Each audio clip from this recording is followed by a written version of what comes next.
Hi, hello, my dear students, my dear children. This is the answer key analysis of our second term exam. പ്രിയപ്പെട്ട കുട്ടികളെ, നമ്മുടെ second time exam പൂർത്തിയാക്കി നിങ്ങൾ വെക്കേഷനിലാണ്. ഇന്ന് new year ആണ്. ഞാൻ എല്ലാവർക്കും ന്യൂ ഇയറിൻ്റെ എല്ലാ ആശംസകളും നേരുന്നു. Happy new year. പ്രിയപ്പെട്ട കുട്ടികളെ, നമ്മൾ ആൻസർ കീ ഒന്ന് പഠിക്കേണ്ടത് ആവശ്യമാണ്.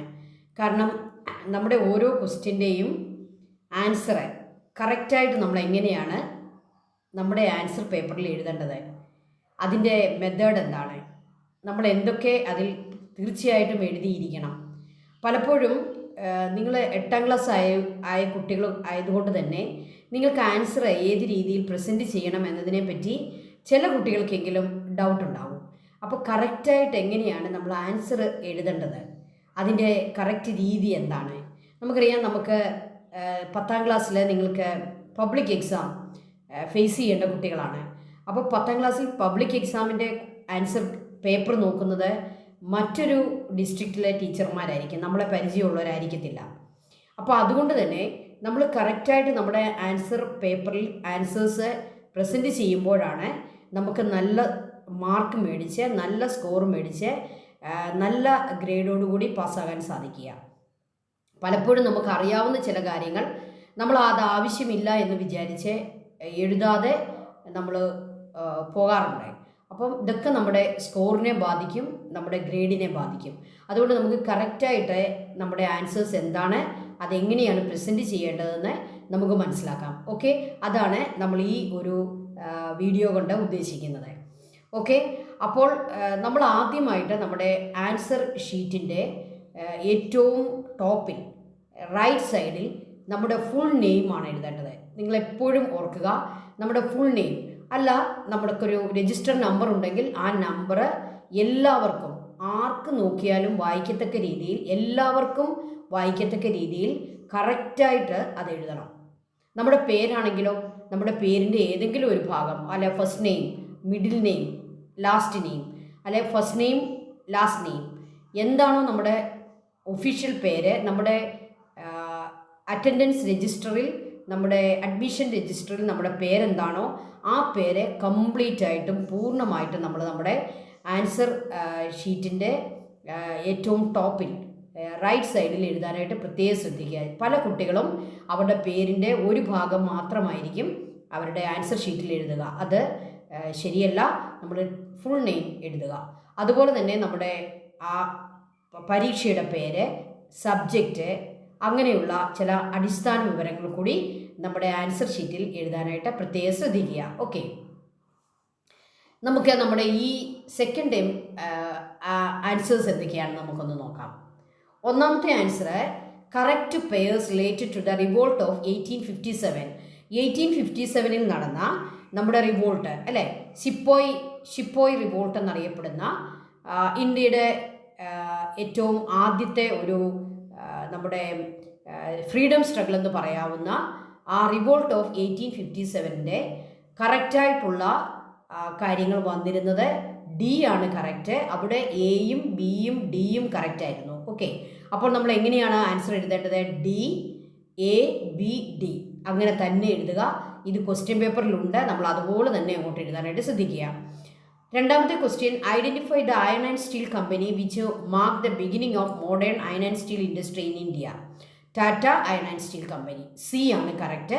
അപ്പോൾ C, Tata iron and steel company എന്നാണ് നമ്മൾ ആൻസറിൽ എഴുതേണ്ടത്. Okay, then third question, which constitutional amendment reduce the voting age of India from 21 to 18.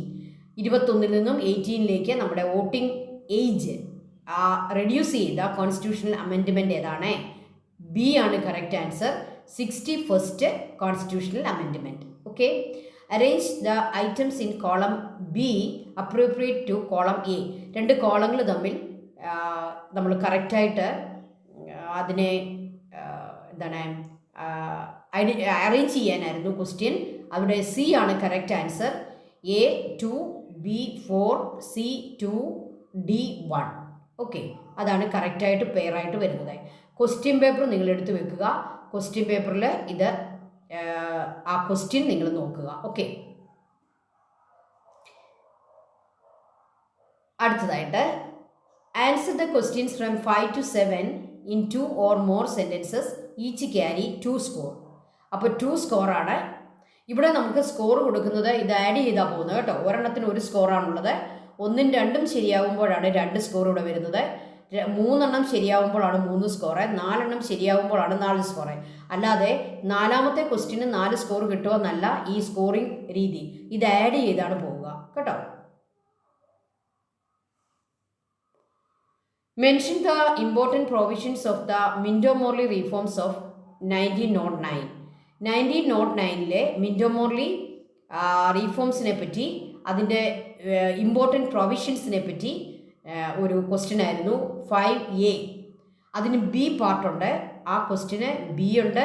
നിങ്ങൾക്ക് അതിൽ നിന്നും ഏതെങ്കിലും ഒരെണ്ണം ചൂസ് ചെയ്യാം. ടീച്ചർ എന്തുകൊണ്ടാണ് ഇവിടെ 2ൻ്റെയും ആൻസർ തന്നിരിക്കുന്നത്? നിങ്ങൾ ഏതാണോ ചൂസ് ചെയ്തത് അത് നിങ്ങൾക്ക് സെലക്ട് ചെയ്യാൻ വേണ്ടി തന്നിരിക്കുന്നു എന്ന് മാത്രമേ ഉള്ളൂ. നിങ്ങൾ ആൻസർ എഴുതുമ്പോൾ ഇതിലേതെങ്കിലും ഒരെണ്ണമാണ് എഴുതേണ്ടത്. Either A or B. Okay, അപ്പോൾ മിൻറ്റോ-മോർലി റീഫോംസിൻ്റെ പ്രൊവിഷൻസ് അവിടെ തന്നിട്ടുണ്ട്. ഇത് പാരഗ്രാഫായിട്ടാണ് ആൻസർ തന്നിരിക്കുന്നത്. നമുക്കിത് ഓരോ സെൻറ്റൻസും ഓരോ പോയിൻ്റ് ആക്കി എഴുതാം. അപ്പോൾ ഫസ്റ്റ് പോയിൻ്റ് എന്താണ്? The British implemented some administrative reforms to mitigate popular anger and influence moderates in Congress. First point. These reforms primarily featured the establishment of separate constituencies for Muslims and the ex-Muslims. അവിടെ വരെ നമുക്കൊരു point ആക്കാം. അല്ലെങ്കിൽ നമുക്ക് 2 പോയിൻറ്റിൻ്റെ ആവശ്യമുള്ളൂ, കാരണം 2 മാർക്കേ ഉള്ളൂ. അതുകൊണ്ട് നമുക്ക് ആ പോയിൻറ്റിനെ നമുക്ക് ഒരുമിച്ച് എഴുതാം. And the expansion of the legislatures functions and powers. Okay, രണ്ടാമത്തെ അതിൻ്റെ B പാർട്ട് എന്തായിരുന്നു? Elucidate the importance of annual conference of the Congress held in Lucknow in 1916.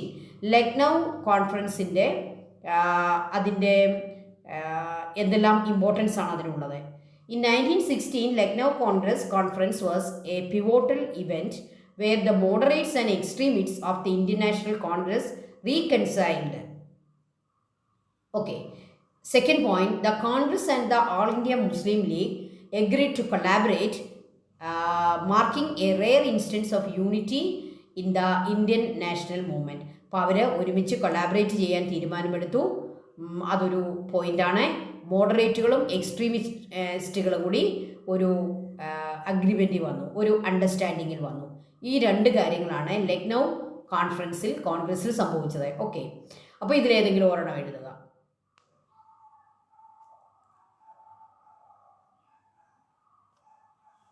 അടുത്തത് 6th question. which was the committee appointed by the central government in 1976 to submit recommendations on the fundamental duties of citizens. Elucidate the importance. അപ്പോൾ fundamental ഡ്യൂട്ടീസിനെ നമ്മുടെ കോൺസ്റ്റിറ്റ്യൂഷനിലേക്ക് include ചെയ്യാനായിട്ട് ഏത് കമ്മിറ്റിയാണ് അതിൻ്റെ റെക്കമെൻഡേഷന് വേണ്ടി appoint ചെയ്തത്? ഏതാണ്?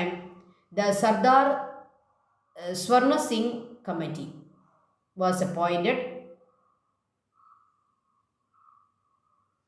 by the central government in 1976. Okay, അതിന് 1 മാർക്ക് കിട്ടും. ഇനി ഫണ്ടമെൻ്റൽ ഡ്യൂട്ടീസ് എവിടെയാണ് വന്നിരിക്കുന്നതെന്ന് എഴുതുക. Article 51A of the part 4A deals with the fundamental duties. അപ്പോൾ ആ ആൻസർ അങ്ങനെ തന്നെ എഴുതുക. അതിൻ്റെ ബാക്കി ഭാഗങ്ങളൊക്കെ ഇവിടെ കൊടുത്തിട്ടുണ്ട്. അതിൻ്റെ ഏത് അമെൻഡ്മെൻറ്റിലാണ് അത് വന്നത്, അങ്ങനെയുള്ള കാര്യങ്ങളൊക്കെ പറഞ്ഞിട്ടുണ്ട്. ഓക്കെ, അടുത്ത 7th question. Who develop the concept of creative destruction? Explain the concept. ആരാണ് ഇത് കൊണ്ടുവന്നത്? ആ കോൺസെപ്റ്റിനെ എക്സ്പ്ലെയിൻ ചെയ്യുക. ഓക്കെ, ദെൻ അപ്പോൾ 2 മാർക്കിൻ്റെ ക്വസ്റ്റ്യൻസ് അവസാനിച്ചിരിക്കുകയാണ്. അടുത്തതായിട്ട് answer the questions from 8 to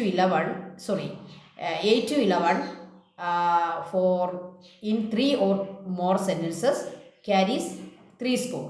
അപ്പോൾ 3 മാർക്കിൻ്റെ ക്വസ്റ്റ്യൻസ് ആണ് ഇനിയും വരുന്നത്. അറ്റ്ലീസ്റ്റ് 3 പോയിൻറ്റ്സ് എങ്കിലും ഉണ്ടായിരിക്കണം. 3ൽ കൂടുതൽ പോയിൻറ്റ്സ് നമുക്ക് എഴുതാവുന്നതാണ്. ഓക്കെ, അപ്പോൾ വൈക്കം സത്യാഗ്രഹത്തെ പറ്റിയുള്ള ക്വസ്റ്റ്യൻ ആയിരുന്നു 8th ക്വസ്റ്റ്യൻ.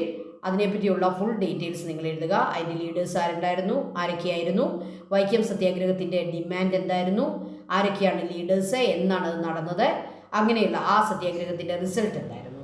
അപ്പോൾ അതിൻ്റെ ഡിമാൻഡ് എഴുതണം, അതിൻ്റെ ലീഡേഴ്സിൻ്റെ പേരെഴുതണം, അതിൻ്റെ ഫൈനൽ റിസൾട്ടും എഴുതണം. അപ്പോൾ ഇതും എല്ലാം കൂടെ ഇൻക്ലൂഡ് ചെയ്തുകൊണ്ട് പോയിൻ്റ് ബൈ പോയിൻ്റ് ആയിട്ട് എഴുതാനായിട്ട് ശ്രദ്ധിക്കുക. ഓക്കെ, അപ്പോൾ അതിൻ്റെ ഡിമാൻഡ് നമുക്കൊരു പോയിൻ്റ് ആക്കാം, അതിൻ്റെ ലീഡേഴ്സിൻ്റെ പേര് മറ്റൊരു പോയിൻ്റ് ആക്കാം, അതിൻ്റെ ഫൈനൽ റിസൾട്ട് നമുക്ക് 3ാമത്തെ പോയിൻ്റാക്കി എഴുതാൻ പറ്റും. അങ്ങനെ പോയിൻ്റായിട്ട് എഴുതുമ്പോഴാണ് നമുക്ക് നമ്മുടെ ടീച്ചേഴ്സിനെ നമ്മുടെ പോയിൻറ്റ്സിലേക്ക് അവരുടെ ശ്രദ്ധ വരാനും നമുക്ക് നല്ല മാർക്ക് കിട്ടാനും ഇടയാകുന്നത്. ഓക്കെ, അപ്പോൾ അത് ഓരോ പോയിൻ്റാക്കി എഴുതുക. 9th ക്വസ്റ്റ്യനും 3 മാർക്കിൻ്റെ ക്വസ്റ്റ്യനാണ്. കംപ്ലീറ്റ് ദ ചാർട്ട് എന്നായിരുന്നു ക്വസ്റ്റ്യൻ. അപ്പോൾ ആ ചാർട്ട് നിങ്ങൾ കംപ്ലീറ്റ് ചെയ്യുക. ഓക്കെ, അതിൻ്റെ ആൻസർ ഇവിടെ കൊടുത്തിട്ടുണ്ട്.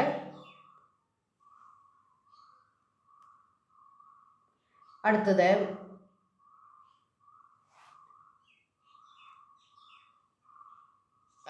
അടുത്ത ക്വസ്റ്റ്യൻ 13th ക്വസ്റ്റ്യനാണ്. Not 13, question number 11. Answer the following questions by analysing the picture. ആ പിക്ചർ നമുക്ക് ഏറ്റവും പരിചയമുള്ള ഒരു പിക്ചറാണ് തന്നിരിക്കുന്നത്. സണ്ണിൻ്റെ അപ്പാരൻ്റ് മൂവ്മെൻ്റ് ആണ് അവിടെ കാണിച്ചിരിക്കുക. അപ്പോൾ name the latitude between in which the apparent position of the sun shift from 23 September onwards.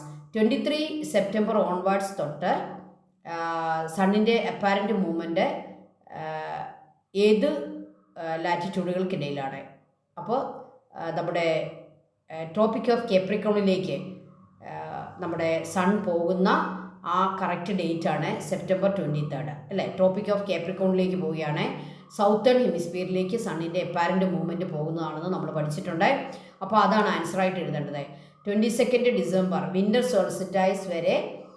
Solstice വരെ ഉള്ള ആ ഒരു സണ്ണിൻ്റെ അപ്പാരൻ്റ് മൂവ്മെൻറ്റിനെ പറ്റിയാണെന്ന് കറക്റ്റായിട്ട് എഴുതുക. ഓക്കെ, അതിൻ്റെ B part what is standard time, what is the need to calculate standard time in a country. എന്താണ് standard time, ഈ സ്റ്റാൻഡേർഡ് ടൈമിൻ്റെ ഇമ്പോർട്ടൻസ് എന്താണ്, അതാണ് 2ാമത്തെ ക്വസ്റ്റ്യൻ. അപ്പോൾ ഇതിൽ ഏതാണോ നിങ്ങൾക്ക് കൂടുതൽ പോയിൻറ്റ്സ് അറിയാവുന്ന ക്വസ്റ്റ്യൻ, അതിൻ്റെ ആ പോയിൻറ്റ്സ്, ആൻസറിൻ്റെ പോയിൻറ്റ്സ് നിങ്ങൾക്ക് കൂടുതൽ അറിയാവുന്നതാണ് നിങ്ങൾ ചൂസ് ചെയ്യേണ്ടത്. അത് സെലക്ട് ചെയ്തിട്ട് ആ ഒരു ക്വസ്റ്റ്യൻ്റെ ആൻസർ മാത്രം എഴുതിയാൽ മതി. അപ്പോൾ ടീച്ചർ ഇവിടെ 2ഉം കൊടുത്തിട്ടുണ്ട്. നിങ്ങൾ ഏത് എഴുതിയാലും നിങ്ങൾക്കതിൻ്റെ ആൻസർ ഇവിടെ നിന്ന് കിട്ടുന്നതാണ്. സ്റ്റാൻഡേർഡ് ടൈം എന്താണ്, the local time would be different at each longitude. It would create a lot of confusion. So to overcome this crisis based on the international understanding, countries have selected a longitude which is a multiple of 7.5 degree longitude as standard meridian. അപ്പോൾ ആ രാജ്യത്തിൻ്റെ മിഡിലൂടെ പോകുന്ന ഏകദേശം മിഡിലൂടെ പോകുന്ന ഒരു ലോഞ്ചിറ്റ്യൂഡിനെ ഓരോ രാജ്യവും select ചെയ്തുകൊണ്ട് ആ ലോഞ്ചിറ്റ്യൂഡിനെ ബേസ് ചെയ്തുകൊണ്ട് ആ രാജ്യത്തിൻ്റെ മുഴുവൻ ടൈമും അവർ സെറ്റ് ചെയ്യുന്നു. ഈ ഒരു രീതിക്കാണ് പറയുക സ്റ്റാൻഡേർഡ് ടൈം അല്ലേ. അപ്പം അത് 7.5 ഡിഗ്രി എടുത്തിരിക്കുന്നത് ഗ്രീനിച്ച് ടൈമുമായിട്ട് കറക്റ്റ് വരാൻ വേണ്ടിയാണ് അങ്ങനെ ഒരു ഇൻ്റർനാഷണൽ ആയിട്ടുള്ള ഒരു അണ്ടർസ്റ്റാൻഡിങ് ഉണ്ടാക്കിയിരിക്കുന്നത്. അതൊക്കെ ടീച്ചർ ആ വീഡിയോയിൽ എക്സ്പ്ലെയിൻ ചെയ്ത കാര്യങ്ങളാണ്. അടുത്തത് 4 സ്കോറുള്ള ചോദ്യങ്ങളാണ്. 12th ക്വസ്റ്റ്യൻ തൊട്ട് 4 സ്കോറാണ്. അപ്പോൾ എന്താണ് ആദ്യത്തെ question, traditional and modern social media have been an integral part of the lives of modern people. Evaluate the statement by comparing traditional and modern media based on the given hint. അപ്പോൾ തന്നിരിക്കുന്ന hint വെച്ച് നമ്മൾ ഇങ്ങനെ 3 കോളങ്ങൾ വരച്ച് എഴുതുന്നതായിരിക്കും നല്ലത്. Features എഴുതാനൊരു column, traditional മീഡിയയെ പറ്റി എഴുതാനൊരു column, modern മീഡിയയെ പറ്റി എഴുതാൻ അനദർ കോളം. ഓക്കെ, കമ്മ്യൂണിക്കേഷനെ പറ്റി എഴുതണം, അതിൻ്റെ ഫോം എഴുതണം, അതിൻ്റെ ഇൻ്റഗ്രേഷനെ പറ്റി എഴുതണം. അവർ തന്നിരിക്കുന്നതാണിത്. ഇത് നമ്മുടെ ക്വസ്റ്റ്യൻ പേപ്പറിലുണ്ട്. ഈ ഫീച്ചേഴ്സ് ക്വസ്റ്റ്യൻ പേപ്പറിലുണ്ട്. അത് നോക്കി നമ്മൾ അങ്ങോട്ട് എഴുതിയാൽ മതി. അപ്പോൾ ട്രഡീഷണൽ മീഡിയയുടെ കമ്മ്യൂണിക്കേഷൻ ഏതാണ്, 1 വേ കമ്മ്യൂണിക്കേഷൻ. എന്നാൽ മോഡേൺ മീഡിയയിലേക്ക് വരുമ്പോഴോ 2 വേ ആയി അല്ലേ, അങ്ങോട്ടും ഇങ്ങോട്ടും. ഇനിയും ഇതിൻ്റെ ഫോം എങ്ങനെയാണ്? ട്രഡീഷണലിൻ്റെ ഫിസിക്കൽ ഫോമിലാണ്. ന്യൂസ് പേപ്പർ, റേഡിയോ, ടെലിവിഷൻ, അങ്ങനെ നമുക്ക് ഫിസിക്കലി.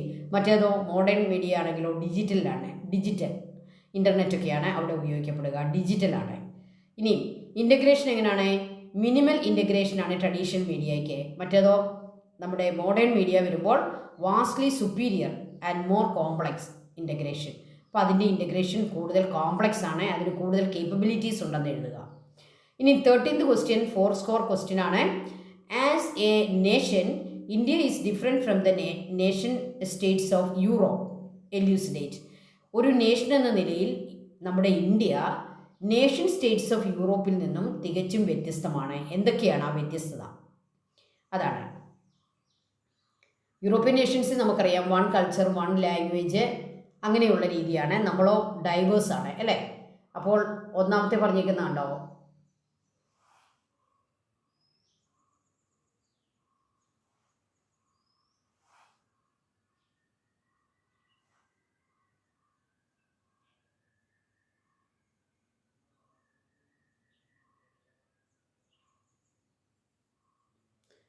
ഇതാണ് അതിൻ്റെ ആൻസർ.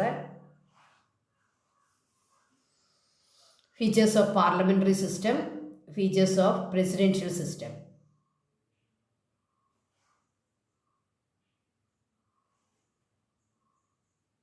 അതാണ് ബി പാർട്ട്. ഇപ്പോൾ എ പാർട്ടിൽ ഇന്ത്യൻ സിസ്റ്റവും യൂറോപ്യൻ സിസ്റ്റവും തമ്മിലുള്ള ഡിഫറൻസ് എഴുതാനായിരുന്നു എ പാർട്ട് ക്വസ്റ്റ്യൻ. അതിൻ്റെ ബി പാർട്ടിൽ പാർലമെൻ്ററി സിസ്റ്റവും പ്രസിഡൻഷ്യൽ സിസ്റ്റവും അതിൻ്റെ ഡിഫറൻസ് എഴുതാനായിട്ടായിരുന്നു. എനിക്ക് തോന്നുന്നു ഇത് നമ്മൾ നന്നായിട്ട് പഠിച്ചതാണ്. Features of parliamentary system, features of presidential system. അപ്പോൾ ബി സെലക്ട് ചെയ്താൽ നമ്മളത് കറക്റ്റായിട്ട് പഠിച്ചിട്ടുണ്ട്. എ കുഴപ്പമില്ലെന്ന് തോന്നുന്ന കുട്ടികൾക്ക് അത് ചൂസ് ചെയ്യാവുന്നതാണ്. ഓക്കെ, നിങ്ങളുടെ ഇഷ്ടം. അടുത്ത 14th ക്വസ്റ്റ്യൻ വരുമ്പോഴേക്കും നമ്മുടെ സ്കോർ 5 സ്കോറായിട്ട് മാറുന്നു. അപ്പോൾ അത് ലോങ് ആൻസേഴ്സ് ആണ് പ്രതീക്ഷിക്കുക. എസ് എ ക്വസ്റ്റ്യൻസ് ആണ് 14th question. National movement was more active in Malabar than in other parts of Kerala. Explain. മലബാറിൽ നാഷണൽ മൂവ്മെൻറ്റ് വളരെ ആക്റ്റീവായിരുന്നു, കൊച്ചിയിലും ട്രാവൻകൂറിലും അത് അത്രയും ആക്റ്റീവ് അല്ലായിരുന്നു. അപ്പോൾ എന്തുകൊണ്ട് മലബാർ മേഖലയിൽ നാഷണൽ മൂവ്മെൻറ്റ് അല്ലെ നമ്മുടെ freedom struggle, national movement means freedom struggle കുറെ കൂടി ആക്റ്റീവായിരുന്നു എന്തുകൊണ്ടാണ്? കൊച്ചിയിലും ട്രാവൻകൂറിലും അത് അത്ര ആക്റ്റീവ് അല്ലാതിരുന്നതും എന്തുകൊണ്ടാണ്? ഇത് നമ്മൾ കറക്റ്റായിട്ട് പഠിച്ചിട്ടുള്ള ഒരു ചോദ്യമാണ്. അതിൻ്റെ ആൻസർ നിങ്ങൾക്ക് കൃത്യമായിട്ട് അറിയാം അല്ലേ? അപ്പോൾ മലബാറിൻ്റെ പ്രത്യേകതകൾ എന്തായിരുന്നു? കണ്ടോ, മലബാറിൽ ആദ്യം തന്നെ കോൺഗ്രസ് വളരെ ആക്റ്റീവായിരുന്നു. കോൺഗ്രസ് കമ്മിറ്റി അവിടെ രൂപീകരിക്കുകയും അവിടെ ലീഡേഴ്സ് ഉണ്ടാവുകയും എല്ലാ നാഷണലായിട്ടുള്ള എല്ലാ ഫ്രീഡം സ്ട്രഗിൾ ആക്ടിവിറ്റീസിലും വളരെ ആക്റ്റീവായിട്ട് അവർ പാർട്ടിസിപ്പേറ്റ് ചെയ്യുകയും ചെയ്തു. എന്നാൽ കൊച്ചിയിലും ട്രാവൻകൂറിലും ലോക്കൽ കിങ്ങുകൾ ഭരിച്ചതുകൊണ്ട് അവിടെ കോൺഗ്രസ് പ്രവർത്തനങ്ങൾ വളരെ മിനിമമായിരുന്നു, അല്ലെങ്കിൽ വളരെ സ്ലോ ആയിരുന്നു. അപ്പോൾ അതാണ് നമ്മൾ എഴുതേണ്ടത്. അവിടെ ഒരു ബോർ ക്വസ്റ്റ്യൻ ഉണ്ട്. In the modern view justice means giving equal and due consideration to all individuals as human beings. Explain the 3 principles of justice based on the statement.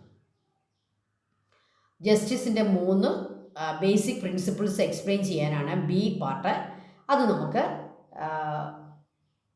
ഇഷ്ടമുള്ള കുട്ടികൾക്ക് അത് സെലക്ട് ചെയ്യാവുന്നതാണ്. Recognition of special needs, proportionate justice, recognition of special needs.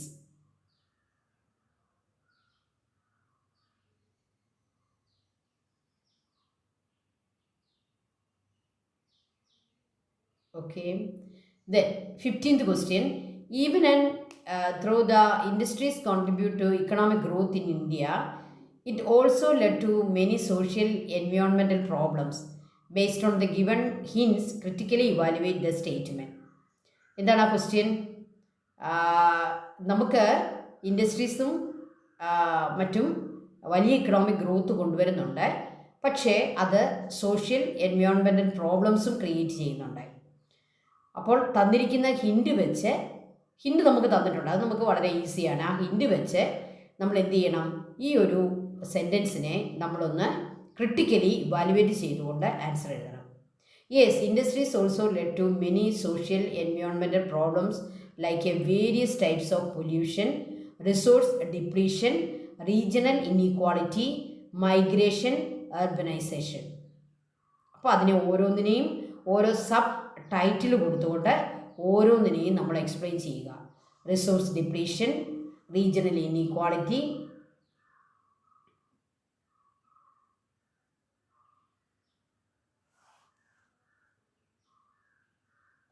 പിന്നെന്തൊക്കെയാണ്, pollution, then migration, urbanisation, ഇങ്ങനെ ഓരോന്നും നമ്മളെടുത്ത് അതിനെ ഒരു subtitle കൊടുത്തുകൊണ്ട് എക്സ്പ്ലെയിൻ ചെയ്യുക. എക്സ്പ്ലെയിൻ ചെയ്യുന്നത് നമുക്ക് വളരെ മിനിമമായിട്ട് എക്സ്പ്ലെയിൻ ചെയ്താൽ മതി. ഇതിൻ്റെ എല്ലാ സബ് ടൈറ്റിൽസും വരുമ്പോൾ നമുക്ക് ലോങ് ആൻസറായിട്ട് തന്നെ ആൻസർ വരും. നമുക്ക് 5 സ്കോറ് ഫുൾ സ്കോറ് നമുക്ക് ലഭിക്കുകയും ചെയ്യും. ഓക്കെ സ്റ്റുഡൻസ്, അപ്പോൾ ഇങ്ങനെയാണ് നമ്മൾ ആൻസർ എഴുതേണ്ടത്. എല്ലാം പോയിൻറ്റ്സ് ആക്കി എഴുതാനായിട്ട് ശ്രദ്ധിക്കുക. അത്യാവശ്യ കാര്യങ്ങൾക്ക് അണ്ടർലൈൻ ചെയ്യാനായിട്ട് ശ്രദ്ധിക്കുക. അങ്ങനെ സബ് ടൈറ്റിൽസിനെല്ലാം അണ്ടർലൈൻ ചെയ്യുന്നു. ഇമ്പോർട്ടൻ്റ് ആയിട്ട് ടീച്ചർ നോട്ട് ചെയ്യേണ്ട പോയിൻറ്റ്സിൻ്റെ അടിയിൽ അണ്ടർലൈൻ ചെയ്യുക. ഇതെല്ലാം നമുക്ക് നല്ല സ്കോർ ലഭിക്കാനായിട്ട് ഇടയാക്കും. അതൊക്കെ നല്ല ഒരു ആൻസറിങ് രീതിയാണ്. അത് ഫോളോ ചെയ്യാനായിട്ട് എല്ലാവരും ശ്രദ്ധിക്കുക. നിങ്ങൾക്ക് എല്ലാവർക്കും നല്ല മാർക്ക് കിട്ടട്ടെ എന്ന് ടീച്ചർ ആശംസിക്കുന്നു. നിങ്ങൾക്ക് നിങ്ങളുടെ 3rd ടൈം പോർഷൻസുമായിട്ട് ടീച്ചർ വീണ്ടും എത്തുന്നതാണ്. ഉടനെ തന്നെ നമ്മുടെ ചാനലിൽ നിങ്ങളുടെ 3rd ടൈം പോർഷൻസിൻ്റെ ക്ലാസ്സുകൾ ആരംഭിക്കും. സബ്സ്ക്രൈബ് ചെയ്തിട്ടില്ലാത്ത കുട്ടികളെല്ലാം സബ്സ്ക്രൈബ് ചെയ്യുക, ഫോളോ ചെയ്യുക. Okay, thank you children, thank you so much. May God bless you all.